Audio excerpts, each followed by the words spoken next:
Kita keberatan mengenai BAP kita hanya menerima tersangka, padahal menurut KUHP itu harus menjadi hak dari kami kuasa hukum dan juga hak dari terdakwa, dan alhamdulillah itu diakomodir oleh pihak majelis hakim.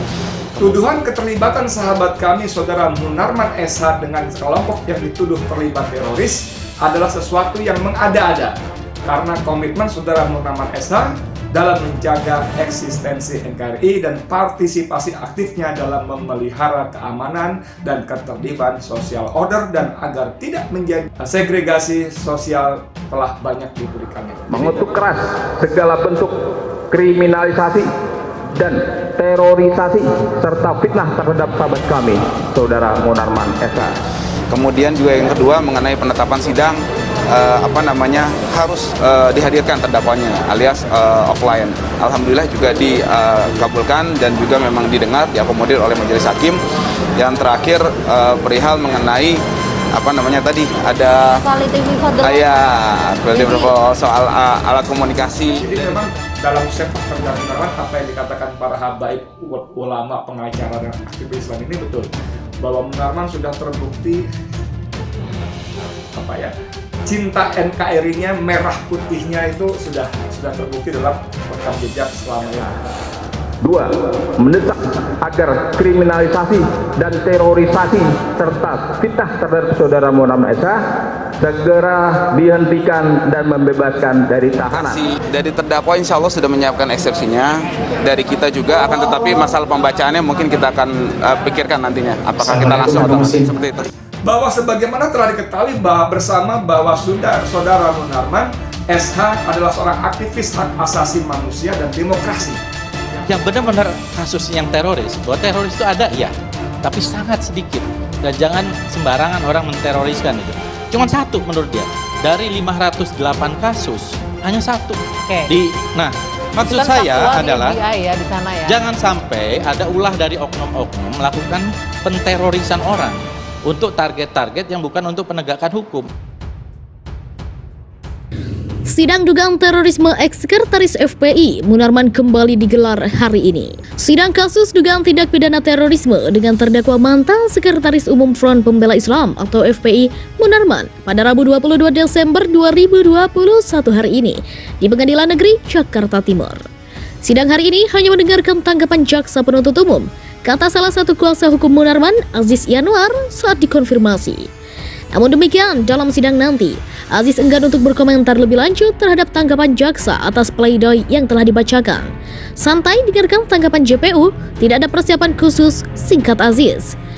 Pada sidang sebelumnya, diketahui jika dalam pledoi pribadinya, Munarman turut menyoal perihal dakwaan yang menyoal turut terlibat dalam acara bayat kepada kelompok teroris Negara Islam Irak dan Suriah atau ISIS pimpinan Abu Bakar al-Baghdadi, di mana Munarman membantah hal tersebut bukan suatu pelanggaran hukum.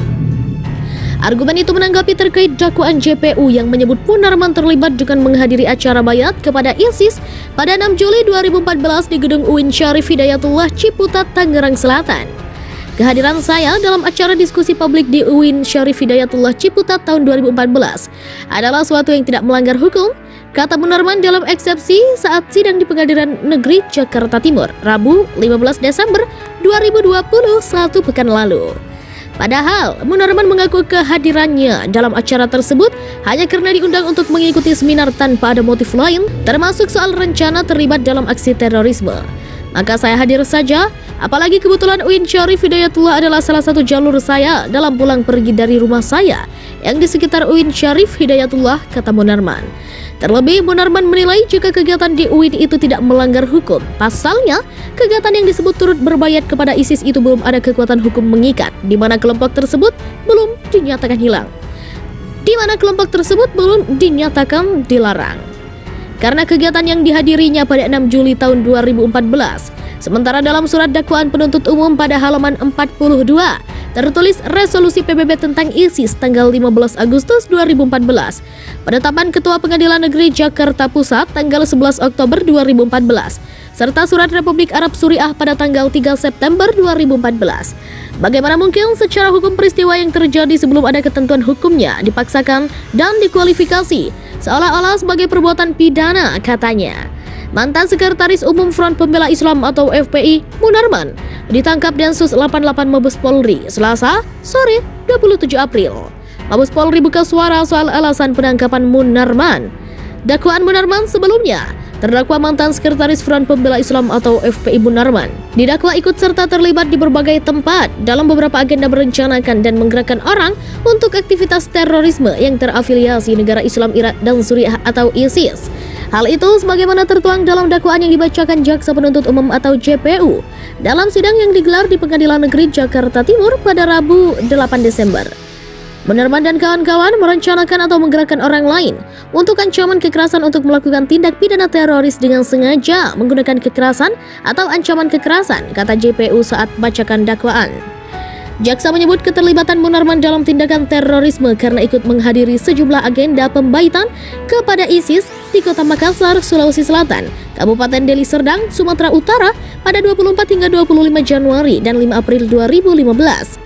Di mana agenda yang dihadiri Munarman dimaksudkan untuk menimbulkan suasana teror atau rasa takut terhadap orang secara meluas atau menimbulkan korban yang bersifat massal dengan cara merampas atau hilangnya nyawa atau harta benda orang lain atau untuk menimbulkan kerusakan atau kehancuran terhadap objek-objek vital yang strategis atau lingkungan hidup atau fasilitas publik atau fasilitas internasional, ujar jaksa. Atas hal itu, Munarman didakwa dengan pasal 14 JO pasal 7, pasal 15 JO pasal 7, serta pasal 13 huruf C Undang-Undang Nomor 5 Tahun 2018 tentang pemberantasan tindak pidana terorisme. Jaksa Penuntut Umum atau JPU menyatakan eksepsi terdakwa kasus dugaan tindak pidana terorisme Munarman hanya sebatas uraian pendapat subjektif berdasarkan argumentasi dan asumsi belaka.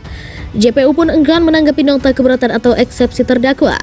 Semua keberatan terdakwa tersebut tidak termasuk dalam ruang lingkup materi keberatan atau eksepsi sesuai ketentuan pasal 156 ayat 1 KUHP, sehingga tak perlu ditanggapi atau harus disampingkan, kata salah satu JPU saat membacakan nota tanggapan atas eksepsi Munarman di Pengadilan Negeri Jakarta Timur, Rabu 23 Desember 2021. Eksepsi Munarman yang menyebut dirinya sudah dipersiapkan untuk menjadi target penangkapan kasus terorisme ramai diberitakan di media massa, terutama di media online. Menurut Munarman, upaya tersebut ditengarai untuk menggembosi pergerakan Front Pembela Islam yang selalu vokal terhadap kebijakan rezim pemerintah saat ini. Namun, karena memang agenda setting melalui media adalah memframing dan merekayasa untuk menciptakan opini bahwa FPI terkait dengan jaringan teroris, maka disebarluaskanlah pengakuan sepihak hasil penggiringan tersebut. Inilah cara kerja yang mereka lakukan sebagai cipta kondisi untuk menteroriskan FPI dan menangkap serta memenjarakan saya, tulis Munarman melalui eksepsinya. Kemudian pada perkara ini, Munarman didakwa merencanakan atau menggerakkan orang lain melakukan tindak pidana terorisme. Dia disebut menggunakan ancaman kekerasan yang diduga untuk menimbulkan teror secara luas. Munarman juga diduga menyebar rasa takut hingga berpotensi menimbulkan korban yang luas. Selain itu, perbuatannya mengarah pada perusakan fasilitas publik. Aksi Munarman diduga berlangsung pada Januari hingga April 2015. Munarman menggerakkan aksi terorisme di Sekretariat FPI Kota Makassar, Markas Daerah Laskar Pembela Islam atau LPI Sulawesi Selatan, Pondok Pesantren Tahfidzul Quran Sudiang Makassar, dan Pusat Pengembangan Bahasa atau Pusbinsa UIN Sumatera Utara.